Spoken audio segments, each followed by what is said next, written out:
Hello and welcome to Quartzlight, your car brochure channel. In today's episode, we're going to start a new series looking at the Honda range for 1995.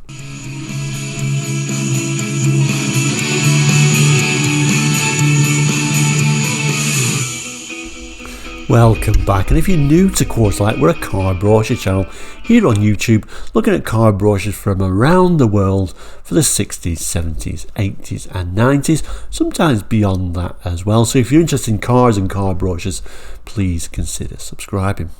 Anyway, today I thought we'd start a new series looking at this brochure. It's quite a nice brochure. It's a little bit later than we often do, but it's from 1995 and it's the full Honda range. Now it's a huge brochure this, so we can't obviously cover it in one episode. So we're going to pick one car at a time and then work our way, in theory, up the range. But however, this brochure is different than most brochures. Most brochures start with their base model, go up to their flagship model. This works completely the opposite way around. I'm not sure why Honda did it like this, but nevertheless, it starts off with their flagship, the Honda NSX. Now, Quartzlight really is all about the ordinary car. The car your dad had, your car your best friend had, you went to the seaside one day and you thought it was fantastic. The car you had, there was like second, third, fourth hand, it was rusty, it was falling apart, but you loved it and you had great memories. Now obviously the Honda NSX doesn't really fall in that bracket, even though it's a fantastic car, but that's where the brochure starts, so that's where we should start. So let's take a look at today's brochure. Okay, so here's the front cover, and it does show a very ordinary car, a Honda Civic. At the bottom here, you probably can't make it out, but it says Honda built without compromise. Don't remember that slogan, but that must have been what they was throwing around at the time. And like I said, this is the full range brochure, so we'll open the page and see where it begins. So as we open the first page, and don't worry, we'll certainly be zooming in a moment. I know there's not the clearest picture of this, but we start off with the Honda NSX, and this is the Honda NSX T. So let's start by looking at some of these images, some of this text, and then see where we go from there.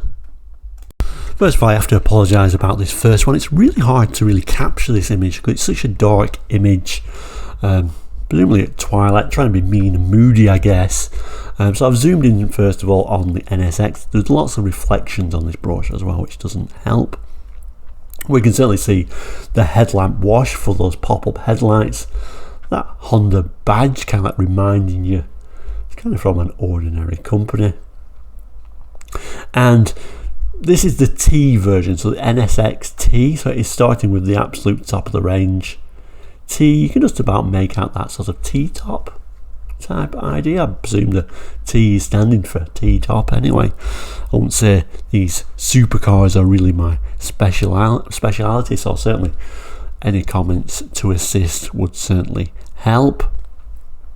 But I kind of think that was the idea of it, giving a bit of open air motoring in 1995 for the NSX, and certainly a very much a supercar look. I'm going to move away from this picture because, like I say, so many reflections on it, it's really hard to make out. But here is a much nicer picture of the guy fighting with them T-tops that you probably would never take off because it's so much hard work to take on and off. But there we go, he's storing that away there. I keep being tempted to call them a Targa top, but I think that's more of a Porsche thing, isn't it? T-top. People say, it's called a T-top because it's look from above, it's a T-shape, but I think it's more of a H, isn't it? But anyway, there we go. Let's have a look at some of the text and learn a bit more about this flagship model. So it tells us fluid lines, lightweight body, stunning performance, immaculate handling and awesome yet controllable power. All hallmarks of the award-winning NSX. And the NSX came out in 1990. This first generation ran till 2005. Also known as the Acura NSX in the US. Honda NSX, I'm presuming everywhere else, certainly in Europe and the UK anyway. NSX, what does that stand for? Well, apparently it stands for new, so the N just means new. The S just means sports car, so new sports car. And the X, experimental, so new sports car experimental. when you kind of like work out these little things, you kind of like think what a terrible name it's got, really. But really the NSX was all about this big Honda company saying, hold on, let's design a vehicle that either matches or exceeds sort of V8 Ferrari performance, but also offering reliability and a lower price. And that's kind of like where they were heading for this. So in some ways, we're talking about ordinary cars on Quartzlite. Compared to a Ferrari, I guess this was an ordinary brand. Alright, I'm struggling a little bit. Yeah, it doesn't really fit with the channel, the NSX, but still, it's an interesting car nevertheless. It says, but now there's a difference. The difference is that you can now remove the roof panel. Exciting stuff. When you like, and stow it under the rear window, as we saw that guy fighting with it there, with minimal buffeting. It allows you to hold a normal conversation even when cruising at motorway speeds. It cosets you in comfort while the wind flows through your hair. Unless, like me, you don't have any. The NSX has always set new standards, and now with the NSX-T, it succeeds in taking the most desired coupe and creating an instant classic, an open top of unparalleled pedigree. Unfortunately, no prices in this particular brochure, but no doubt it was more expensive to get the T. Was there any difference other than that T-top? I don't know, but I think I would have just got the standard model personally. Anyway, let's continue with the text. It says, prepare to be amazed. There's never been a sports car like the NSX, a mid-engine car that borrows from no one except engineers who created Formula One history by winning 6 consecutive Constructors' Championships. A car virtually hand-built without compromise by Honda to new incredible standards of immaculate finish, design, reliability and detail. And I think that the key there is, reliability. Something you kind of like struggle with reliability with these sort of supercars, aren't they? A car that you could possibly use every day, where you won't be doing that with a Ferrari. I think when I say that, I kind of like seem to remember Rowan Atkinson having an NSX. Maybe I've made that up, but that came from somewhere when I was reading that. Anyway, let's move on. Okay, major equipment: F-matic transmission, 3-litre V6 VTEC fuel injection engine, ABS, traction control, driver and passenger side SRS airbag system, all-round disc brakes, climate controlled air conditioning, leather interior, cruise control, catalytic converter, alloy wheels, central locking, optimal automatic transmission, which seems a strange choice, front and rear stabilizer, and electronic power assisted steering. We also have that removable lightweight roof panel. I wonder if the T version was a little bit heavier than the standard version, actually thinking about it.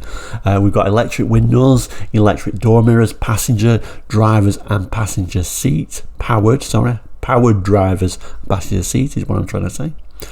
Front and rear fog lights, body coloured bumpers, height and telescopically adjustable steering wheel, leather steering wheel, RDS radio cassette player, CD changer pre-wiring, 2 beam halogen headlamps, headlight on, reminder tone, seatbelt pre-tensioners, valet parking key, electric aerial.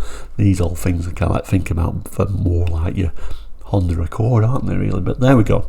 The features are there in the NSX. And if we turn the next page, we've got the standard version, the normal NSX in a better colour.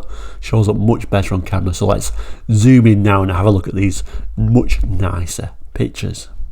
I kind of think it suits red much better. I really like these Honda alloy wheels, actually. I do quite like them. Sort of like a black portion on top to make it give that sort of sleek look. Unusual little handle position. That sort of like, mid-engine designed air intake, which kind of like reminds me a bit of a Ferrari actually. And that rear, sort of the rear is really what makes this. And I always think the rear is what I always think about when I think about the NSX. And talking about the rear, let's have a look at that now. That is the image I always kind of like associate most with the NSX, that sort of wing design and those lights. I quite like the styling of the rear of these cars. I think there is a picture of the interior as well, so let's have a look at that. Black on black on black. Black was the favourite colour. I don't really like all black interiors, I must admit. A bit of colour wouldn't harm anyone, would it? But obviously you just kind of like want to sit in those seats. They look very comfortable but very sporty at the same time. It does look like a nice place to be. Let's learn a bit more about this standard version. Honda's stunning NSX is truly a landmark car, featuring unique Honda technologies. Unusual way to spell unique, but there we go. Such as the award-winning VTEC system, acclaimed by Autocar and Motor as the world's finest handling car 2 years in succession. That's quite the award, isn't it? Combined with outstanding specification and exceptional safety levels, the NSX could be described as the world's ultimate sports car. Well, they're not mincing with the words here, are they? Superior performance merits a superior specification. Inside the NSX is sheer luxury, with its power adjustable leather seats, cruise control and air conditioning. For exceptional control and safety, the NSX features Honda's traction control system, ABS, anti-lock brakes and driver and passenger SRS airbag system. Major equipment includes a 3-litre VTEC fuel injection engine, ABS, traction control, driver and passenger side SRS airbag system, all-round disc brakes, climate controlled air conditioning, leather interior, cruise control, catalytic converter, alloy wheels, central locking, optional auto transmission, front rear stabilizer and electronic power assisted steering. We also have electric windows, electric door mirrors, power driver and passenger seats, front and rear fog lights, body coloured bumpers, height and telescopically adjustable steering wheel, leather steering wheel, RDS radio cassette player, CD changer pre-wiring, 2-beam halogen headlamps, headlight on, reminder tone, seat belts, pre-tensioners, valet parking key and that electric aerial. So overall, as supercars goes, it was probably a easier than most one to live with. There is also a little bit of a specification page on the back cover for all the models. At the top there, of course, is the car featured today, the NSX and the NSX-T. So we've got a VTEC 24 valve V6 engine, fuel injected 2977cc, 284 max torque. We've also got the dimensions there and also the tyres that this model used. And then we have not the performance figures but the fuel economy figures, which seems a bit weird on this particular car, but this table is featuring every model in this brochure, so that is a glimpse at your fuel economy figures, which actually isn't horrendous, is it? So that's it for the NSX for this brochure. Next car in the range, which we'll look at next week, the Honda Legend, and dare I say it, I think I'd rather have a Honda Legend than the NSX. You know, that's kind of like weird, isn't it, to say, but it's a car that is pretty high up in one of my favourite cars, so we'll look at that next week. So there we go, the Honda NSX. What a fantastic car. And if you've got any memories of the NSX, I'm quite jealous, because I have no memories of the NSX at all, apart from seeing maybe like one now and again. But if you've ever been in one, please do share that. It'd be interesting to hear about. Like I say, next week we're looking at the Honda Legend. Kind of weird saying actually that the Honda Legend. The more I think about it, the weirder it is that I'm saying the Honda Legend I'd rather have. That's quite sad, really. But the truth is, I'd probably rather have a Morris Marina. I'm making some crazy admissions today, but nevertheless, thank you so much for watching Quarter Light today. Thank you so much for all those who've liked and subscribed, and if you haven't done, please do like and subscribe. It does help the channel greatly. Many more episodes to come this week, and then we'll continue the story for the Honda next week for 1995. So we'll say all the best, take care, we'll see you very soon, and goodbye.